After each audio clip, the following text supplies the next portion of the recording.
Welcome, welcome, watcher of the night. Today we're going to read some stories, creepy, scary, or just real stories about the world and its surroundings. So come in and enjoy. This is a chain started by a username called Dear Galaxy, but half of the comments, half votes of the authors of the stories and tales have been deleted. But let's continue. What is your most disturbing, scary, or creepy real story? A few years ago, I was walking through the woods and I smelled this really overpowering sweet smell. Being noisy, I pulled back the undergrowth to have a look and found a dead body. The guy had clearly been there for a while and wasn't looking great, all swollen and green and black with wasn't just looking at its best. The local wildlife certainly had also been dining well for a few days. I called the police, who told me to wait with the body until they arrived. Being in the middle of nowhere sounds a bit terrifying, but it took a while for them to arrive, and it got dark, and I was just sat there in the middle of the dark with him for a long time. It turned out that he had unsubscribed of his own life. For a long time afterwards, I had dreams about him, and he would talk to me, and not nice things indeed. Mainly about how he was angry and disturbed. His resting in place. That it was me who actually did that. And he wanted me to unsubscribe my own life too. Probably just my imagination, but all pretty disturbing at the time. He still turns up in my dreams from time to time, and no doubt will be tonight after typing this.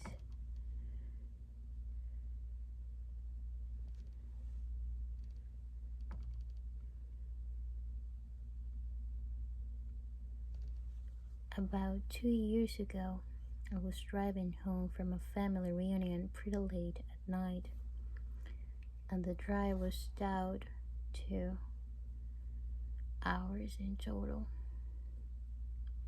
Was about 2 hours in general. I didn't stay the night because I had to be back for work the following day. Most of the drive was on roads with dense bushes and trees on either side. The real creepy ones you see a lot in movies. Anyway, I had been driving about 45 minutes and I was starting to get really tired. Do you know how sometimes you just suddenly become really tired out of nowhere? Well, yeah, that happened to me. I knew I wasn't going to last, but I didn't come across any place that I felt I could park and safely sleep. Anyway, after it became clear to me that I wasn't going to find a place to pull up and my tiredness wasn't going away, I did something questionable. I pulled over to the side of the road onto the grass behind some bushes to try and hide my car from anybody else who was going to come past. The roads weren't empty. I came across another car every few minutes or so. I made a mental note that the time was 11:22 and then fell asleep. Sometime later, I was awoken by a scratching sound. I looked at the clock, 11:50. The sound stopped after a few seconds, and because I was still extremely tired, I didn't bother looking around and simply went back to sleep. I didn't bother anymore. I was later awoken by the same sound, and it was now 12:40. This time it really freaked me out because the sound didn't stop. The thought ran across my mind that it was just an animal inspecting the car. But why would it return almost an hour after it and actually left previous time? I look in my view mirror and just managed to catch a glimpse of something running away into the forest. Now, at that time, I thought it was the damn hook, someone that could actually damage me. You know, the one that scratched that couple's car and then did something pretty bad to the body of that guy when he got out to investigate. I just started saying a lot of words in my head. I thought to myself and just trying to demonize what was happening right at the moment. So I got the hell out of there. There was a bend no more than 100 yards up the road, and as I came around, there was a car parked off to the side of the road with the driver's side door opened. I slowed down just to look to see if anyone was in there. There wasn't. Then I looked in my rear view mirror. I didn't see anything. And all of a sudden, this guy comes sprinting around the corner. He starts screaming at me, shouting stuff like, "Hey, hey you, get out of my car now." I just went out there as fast as I could. I never saw that guy again. Moral of the story: don't sleep on the side of a deserted road ever.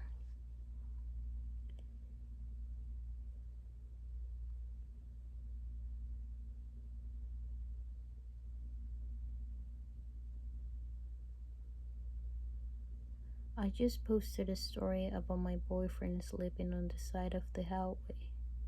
Someone commented. He was also trying to sleep. He was too tired to safely drive. He woke up to 20 people banging on his windows and yelling at him to wake up and leave. Then he woke up. He was dreaming, but he's always wondered if someone was trying to get him to leave for a reason.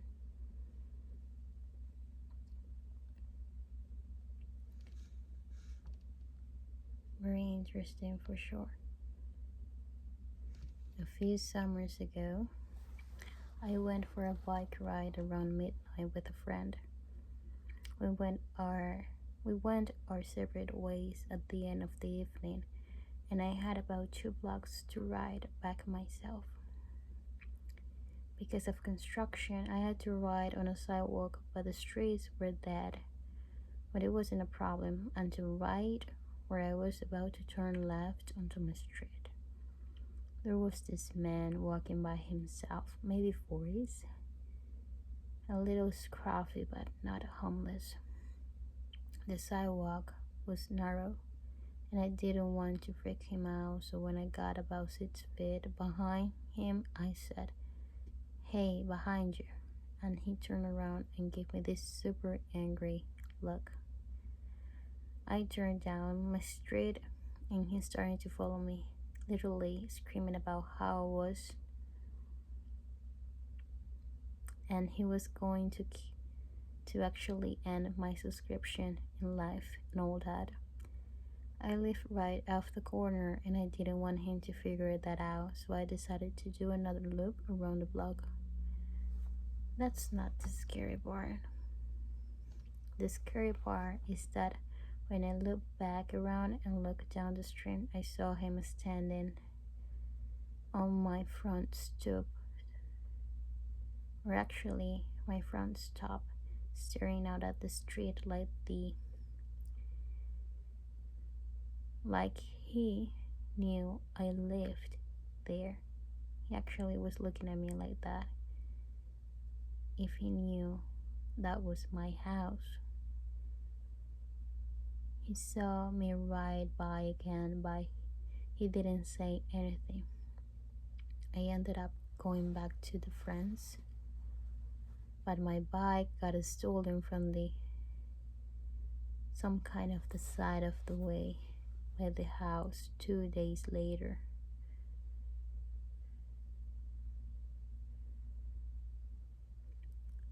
Actually, the guy in question was definitely not a homeless guy.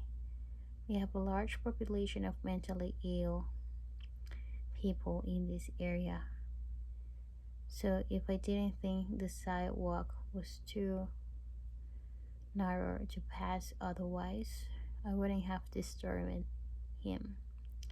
Half the scary part was that he looked pretty much completely normal for my area.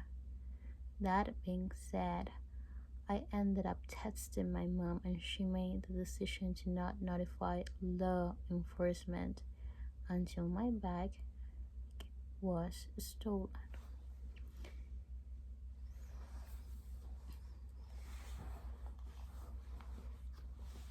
This sounds like pretty scary, but this is another story about going out at night and actually going for a drive or a ride, I better said. I had awesome parents who let me sleep in the living room on weekend nights when I was very young because my sister was a light sleeper and I could stay up until dawn. But of course, I always end up sleeping on the couch because Nick at night made me try it. So one night I wake up to some kind of odd feeling, like an instinct, just trying to wake up and sit in a position to stare out to the front window. We live in a rural area, so you can imagine the magnitude of these trees. And actually, the trees, in perfect light cast from the moon, I see a silhouette of someone on that same tree just in front of the house. The family dog dashes to the window and is snarling into the glass. Terrified, I run into my parents' room and try to explain to my parents that there is a strange person outside.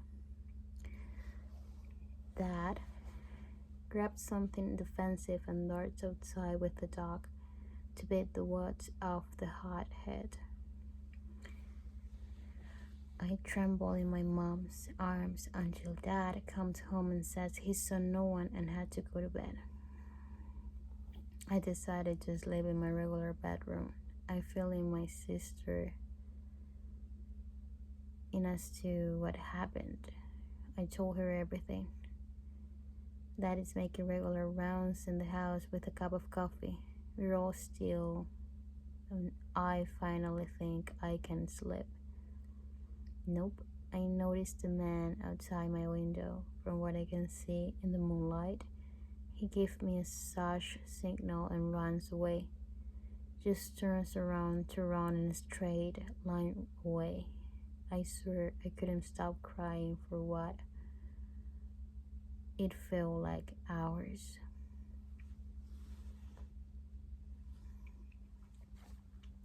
When I was a young child, I had the same dream every night for years about drowning when a huge wave swept over me and I sank to the bottom.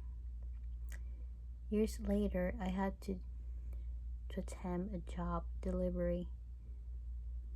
One summer during college, I saw this old lady sitting on a front porch waiting for me. When I got up, she looked at me and said in a foreign accent, "You drowned when Oceania sank beneath the waves." It freaked me out.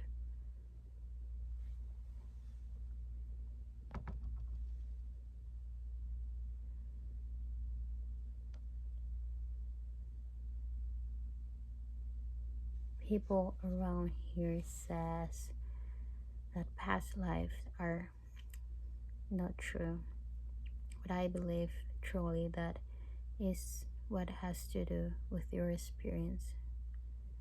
Someone said, "Have you ever seen yourself in a dream, or do you just see through your eyes?" I do both. And one night I had a dream that I was a servant, red hair, pale skin.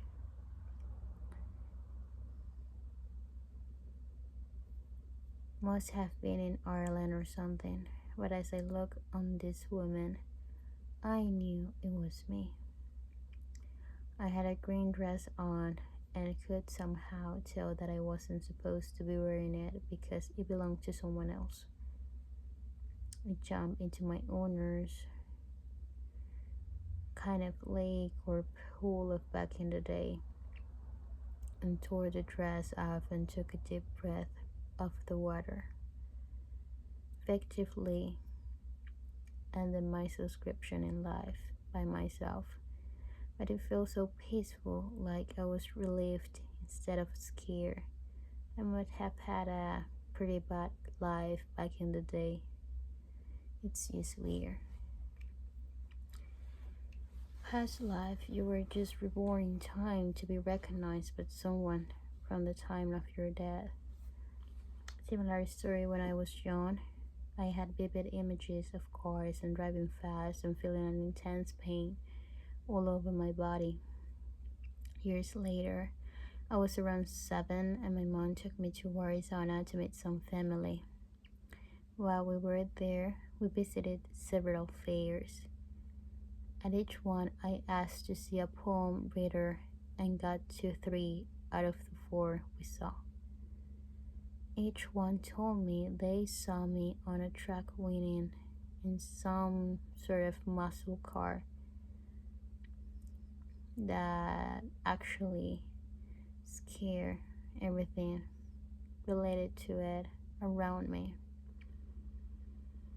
They say that I just ended my subscription in light in some kind of collision in which my body was actually damaged beyond recognition. Now, many years later, I am a great driver and have been in situations where I should have wrecked but came out without wrecking every single time. And also, I've been blacked out.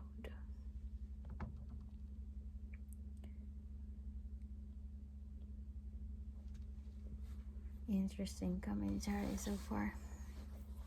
My house sits further back in the lot than most other houses. It is strangely out as well. The sidewalk runs the length of the living room and ends at the front porch, which lets into the living room. Large windows that do not open allow great light to get into the living room, but at the cost of no privacy. The rest of my family was on vacation, and having the house to myself, I decided I would get smashed. Well, I passed out on the couch in the living room at about 9 when I realized I was too scared to walk back to my room. couch is right underneath these big windows. I woke up suddenly, not knowing why. Then the banging started. It came from right above me. I did not move, but I opened my eyes and looked up at the window. Someone was standing there, pounding on the glass. Without moving, I looked at the cable box. It was around 3 in the morning. The banging continued. Then it stopped suddenly, but I still did not move. Suddenly, it commenced or just started again, coming from 2 different directions now. Someone is banging on the window, and another person is banging on the front door. They kept doing it, would not go away. Finally, after about 40 minutes, they quit. It was the most terrifying event I can recall at the moment. It made me a nervous wreck after that. I called a friend the next day to see if he would come over and stay for the rest of the week, and his response was, "What for?" "So that we can both end each other's subscription in life in our sleep." Thanks, but no thanks.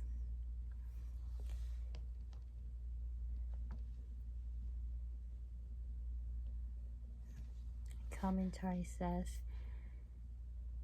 "This happened to me as well, and I did call the police. When they arrived, the gate was open, but no one was around. They told me that this is a common practice of burglars. They bang on the house to make sure no one is home, so they can break it without being caught."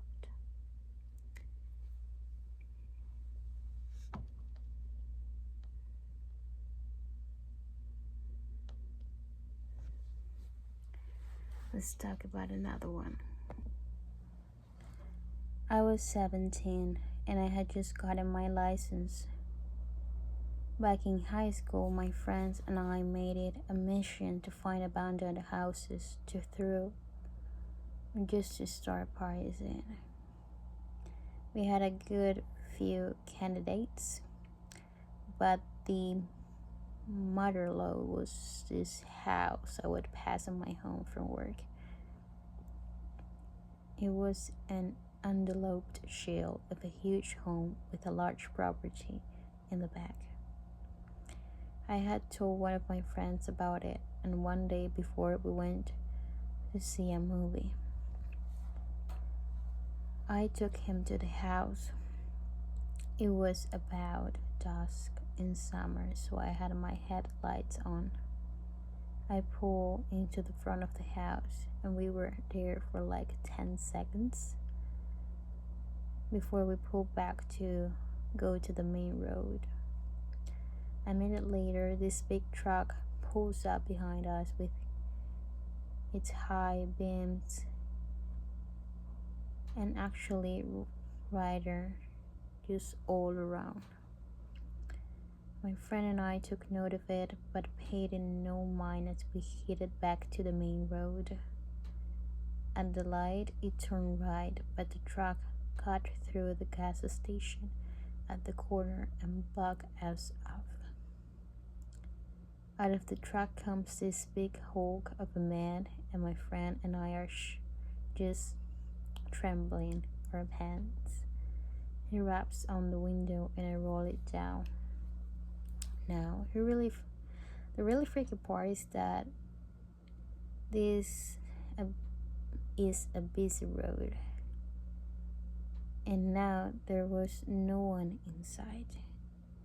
He asked us that we were doing what we were actually doing at the house, and I quickly lied and said we were making some kind of U-turn, trying to get back into the main road. He stares at us for a few seconds, smiles, and sends us on our way. To this day, the The house remains unfinished, and I'm convinced it was some kind of illegal operation of some sort. But what do you think about it? I woke up. The clock says it was 3:34 a.m. I'm 17 and in my bedroom. It's pitch black, but I hear some rattling downstairs. Terrified, I quietly tiptoed to my parents' room. Weird, I was empty. It was empty. Where are my parents at 3:34 a.m.? I went upstairs to my brother's room. He's usually awake all night, but when the light is on, no one is in the room. So I guess whatever those noises are downstairs, it must be them. Why are they awake? Maybe someone finalizes their description of life. I go downstairs in the middle of the living room if what looks like two men stealing our TV. No one else is inside. I run upstairs as quietly as possible, shut and lock my door. Suddenly, there's a banging on the door. I wake up. It was a dream, and the relief washes me over. I look over at the clock. What a coincidence. It's 3:34 a.m. I'm shaking, but decide to go downstairs to prove to myself that everything is fine. I go downstairs.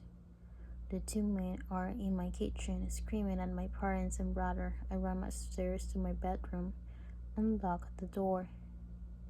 10 seconds later, I hear banging. I woke up at 3:34 a.m.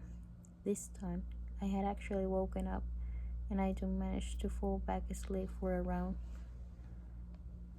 36 hours.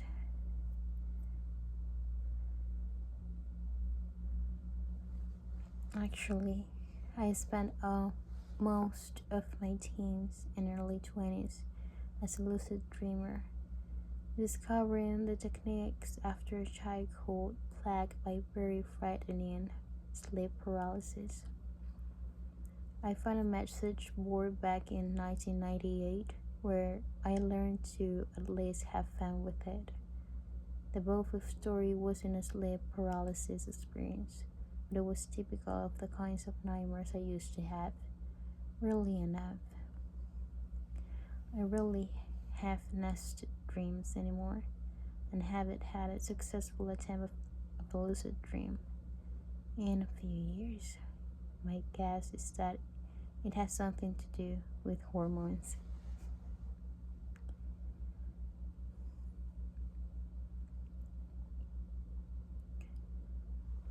I lived in a bizarre little house as a kid. It was incredibly tall and thin, like an attached house except freestanding, with 3 floors, a basement, and an attic. It was full of quirks, such as 2 fully functional fireplaces, a shower stall in the center of the basement, a backyard so small that you could not take 5 paces without hitting the fence, and an old-timey rope pull-down waiter that led from the kitchen to my bedroom. I loved that weird little place, but unfortunately, it was incredibly old, and half of its charm was the fact that it seemed to have been designed by an inarticulate conclave or lunatics. And eventually, the repair cost exceeded what my parents were willing to sink into it, and we had to move. Preparing for the move was the core. I packed most of my stuff myself, and I had taken to throwing stuff down the dumb waiter and shoving all my clothes so thickly in my closet that they became a single solid brick of fabric. While clearing that closet out, in fact, I came across a feature and hadn't noticed before an attic entrance in the roof. Being an adventurous cat, I opened it up, stooped on the clothes brick, and began my first and last exploration into the weird part of this little creepy house.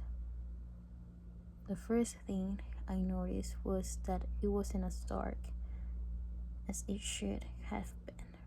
The place was strewn with old red Christmas lights, which still burned with leftover flashing type of lighting still wanted to pop up, and a dozen little cracks and holes around. The second thing I noticed was that the place was set up for habitation. The insulation was plastic away. There was an old pile of sleeping bags and sheets, and a rusted mint green refrigerator which still worked when I tested it. The third thing were the bones. There were a lot of bones.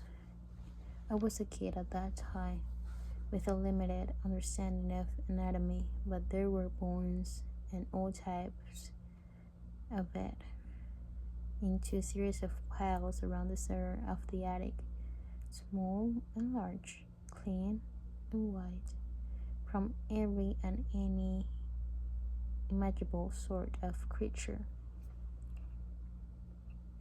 Two of them were blackened, and if someone had tried to burn them, on the walls nearest those black piles were scrawled in dark brown charm massage.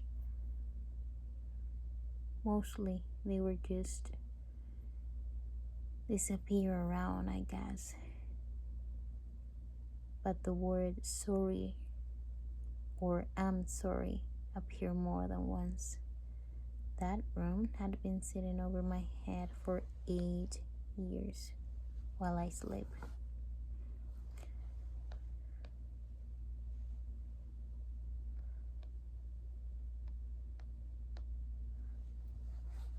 What do you think this room was about? Was it something you'd have been told anybody else about? Or what would have you done in his case?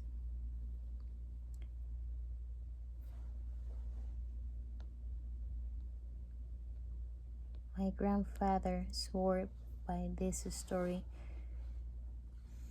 till her dying dead. It was during the war in London, and my dad was a baby. She was pumped out of her house and was staying with a friend. The friend had sent her up in a room on the top floor. Anyway, she was taking my dad upstairs to bed when a figure materialized on the stairs, telling her not to sleep in that room tonight. She knocked back downstairs and told her friend that she and my dad were sleeping in the sitting room that night. Her friend was annoyed but agreed. That night, a bomb exploded near the house and the roof caved in right on top of my dad's coat. He would have been killed.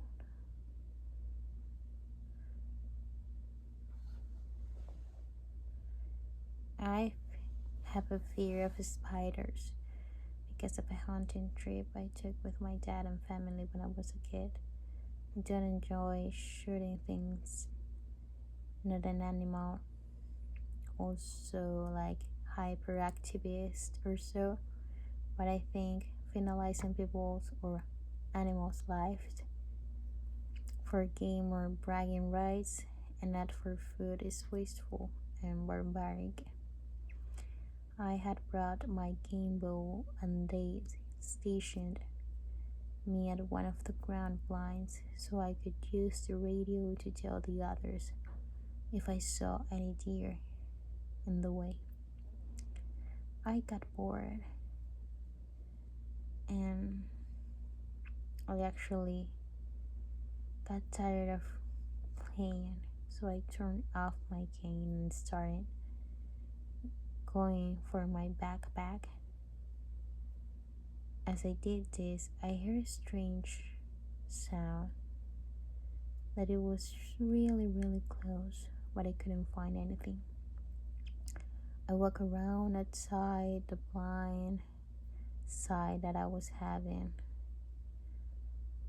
I tried to look on the back side, and then I saw the entire other wall was covered in a mess of some type of spiders, like a spider's mob all around.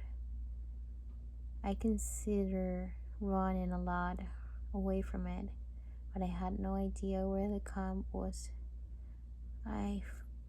Was driving for a long time.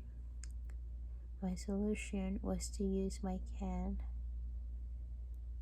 and a lighter from my backpack as a blowtorch, and then to get all the spiders off.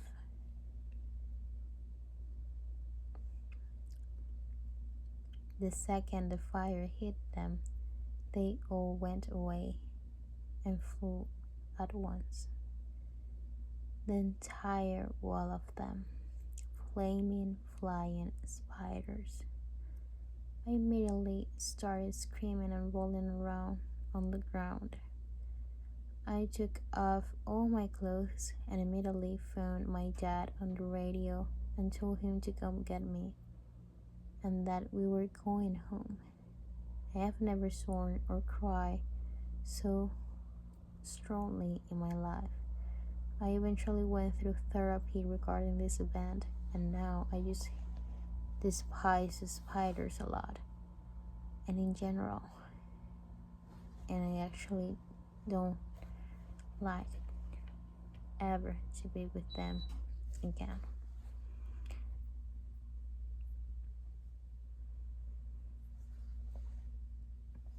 A week after gaining my CPR certification, I had to try and perform CPR on a woman that was living her life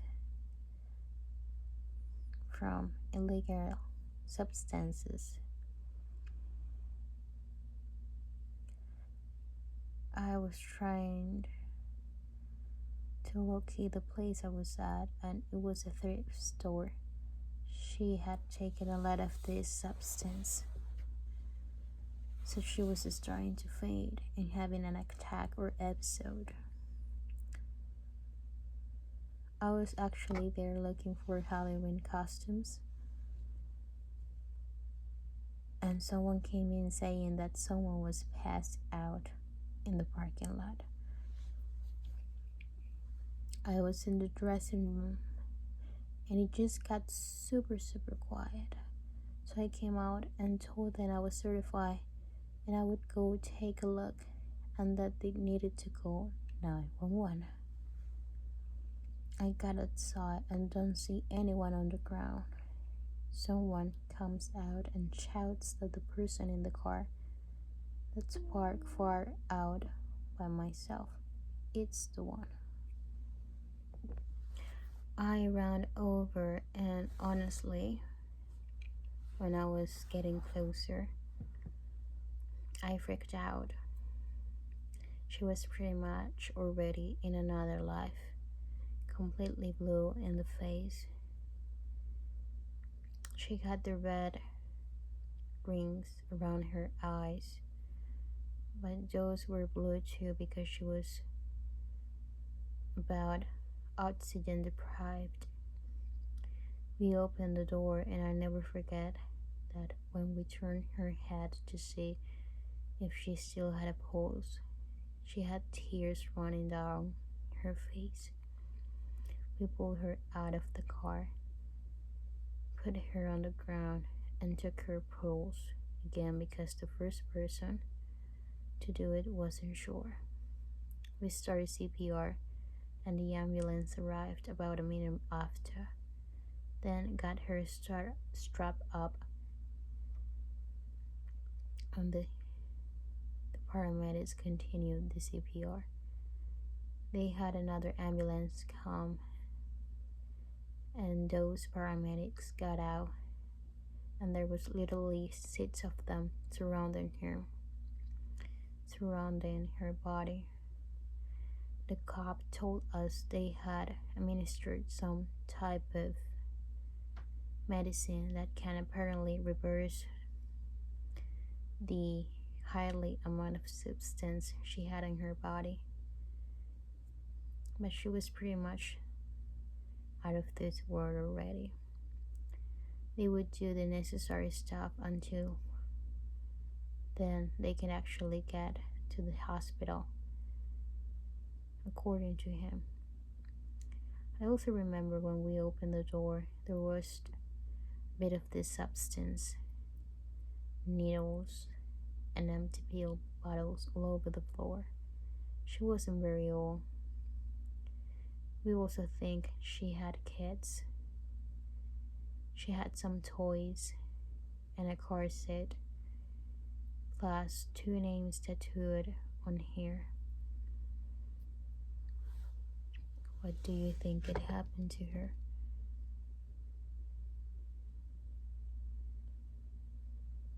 I was delivering a hot tub to this contractor realtor in this fancy gated community. When I arrived, the construction workers were in charge of telling me where the thing was supposed to go. It was going on the 4th floor balcony, but because of the way the house was built, the 4th floor was ground floor. The other 3 floors were on the side of a hill, but the driveway was even with the 4th floor entrance, if that makes sense. So, a lot of construction going on, but to get the hot tub on the balcony, I had to make a ramp, take it from the drive, down into the yard, up around to the porch, through the living room door, across the living room, out the back patio doors onto the deck. Problem with this was the deck wasn't finished. A huge section of decking was missing. They had literally stole only enough decking so that I could go from the patio doors to the far corner of the deck where the hot tub would sit. There was no railing. The hot tub weighed 900 pounds, and it was a 4-story drop if I fell. The construction workers volunteered to help me. We got it out onto the deck, crossed the narrow bridge of steel decking to the corner, and I was about to lay it down. Laying it down isn't that hard, but it's very controlled, and I would done it thousands of times. However, this deck wasn't finished, so the contractor wanted to leave it on its edge. It's a lot harder to take it off when it is standing up, because the dolly is under a 900-pound top. But I've done it before. I told them that we would have to put blocks under one side of the dolly, tilt the top, and pop the straps to release the dolly so I could be removed from the area. Then you tilt the top back, remove the blocks, and then set the hot top down on the deck. The problem: the deck wasn't wide enough to allow me to do this safely. I popped the strap on the hot top, put the blocks under, and tried my best. But that put me with my feet 4 inches from the edge of the deck with nothing but 4 stories of air behind me. We were able to free the dolly on one side but not the other. The habitat had to be leaned over further towards me. I tell everyone to freeze, and they do. I didn't want anyone messing with it because I had to shift my feet back 5 inches so my heels were off the deck. I'm freaking out, but it's all going smooth. I have a construction working on each side of me helping support the top. 3 construction workers freeing the dolly, and 1 useless worker playing with the strap that is going to secure the top to the house so that the wind doesn't blow the top over. We are inches from having the dolly freed when one of the construction workers freeing the dolly gets impatient and kicks the corner of the top. It worked for him, but unfortunately for me, I didn't have my feet set yet. I shout that I'm falling. The 2 guys beside me take the weight of the top, but no one can get to me.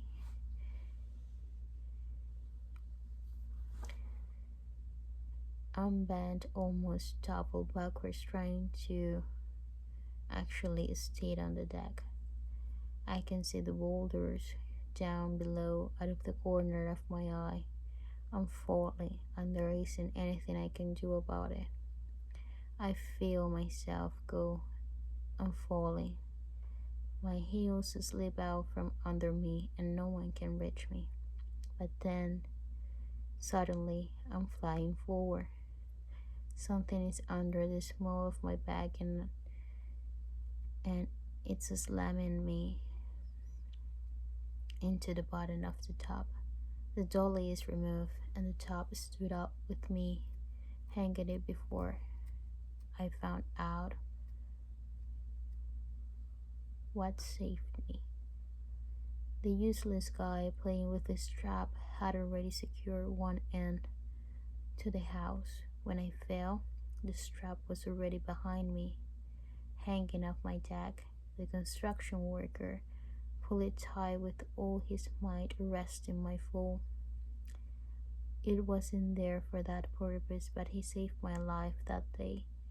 I would have been dead or just unsubscribed of my life if not for him.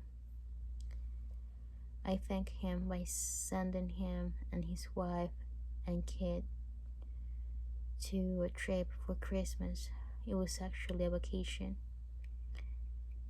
I saved for it and was about to surprise my wife and daughter with, but I feel he deserved it more. Plus, my wife and daughter didn't know anything about it. So yeah, that was one of the most scariest moments ever.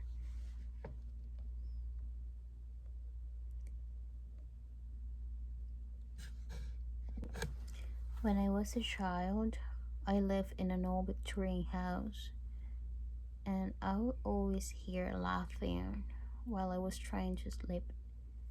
I was an only child with a single mother, and when I was about 5, 6, I would wake up hearing laughter in the hallway in the middle of the night.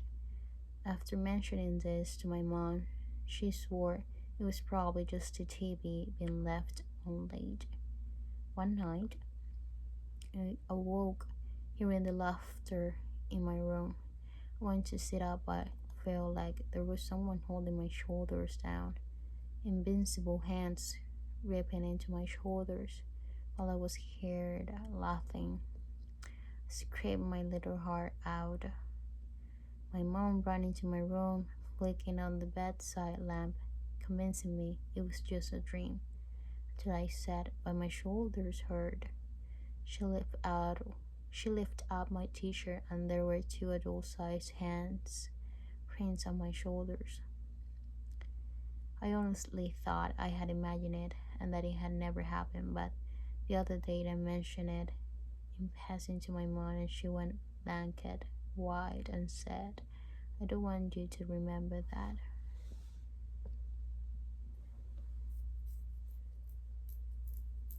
That is interesting and scary at the same time.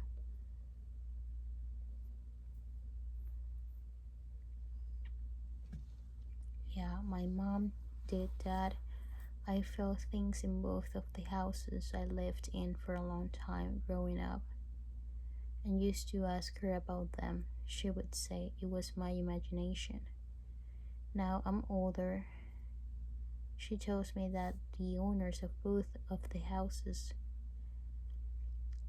actually their subscription for life ended in both of them, and the descriptions of the owners matched the presences I felt.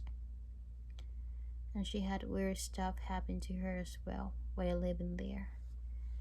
I wish she would just told me it had happened so I didn't spend so many years trying to trick myself.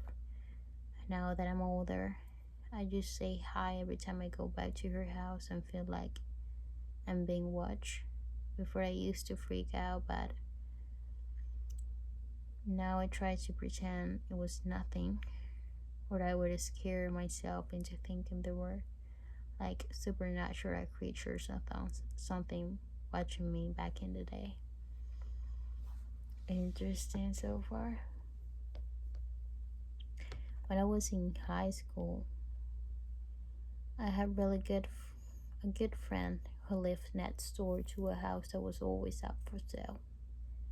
People would move out in the middle of the night without a word, and they hadn't had the time owner, and he hadn't had the time, and actually hadn't had the same owner for more than 6 months straight, for a couple of years. One night, we were really bored and we suggested we go explore the house next door since it had sat empty for a while. We go around back and there's a dog door that he can crawl through, and he unlocks the door and lets me in. The house itself is really unremarkable. It looked like it was built in maybe 1950s and was a craftsman style house in an older, nicer part of the town. The kitchen had a really nice built-in breakfast table set against a picture window. The house's electricity was off, but you could see the street light through the window. My friend and I sat down on the floor across from this table and are just hanging out, talking. Why? Who knows? All of a sudden, my friend screams, and in that instant, my vision goes black. But it wasn't that I just couldn't see. My body was in some type of coolness from head to toe. I started screaming, and I feel my friend's hands grabbing mine and pulling me in some direction forcefully. My vision slowly comes back, and I start to warm up, and I realize that we are outside under the street light. It was December, and I should have been much warmer inside the house. Finally, I look at my friend, and he looks scared. I'm really confused. I'm kind of panicked myself, and finally ask him what happened. He says that as I was talking, a black thing, this figure that was all black and only had this big shape of a girl crawled out from under the table and sat on top of me. Apparently, I started just uncontrollably just stop like commanding my body with my eyes wide open like I couldn't see, and he was so freaked out he pulled me out of the house. We're still friends and we bring it up every now and then, but the story itself never changes, and it still sends chills down my spine. To this day, I've never felt such blackness or coolness in my life. It was palpable, almost sticky. For a couple of days afterwards, I couldn't shake this unsettling feeling. and I could never walk past that house again. I'm scared to get out of bed now. And I hope you like this section of creepy, scary, realistic, and not actually realistic stories. And see you another time. Hope you can sleep or continue with the different activities during your day and life. Bye bye.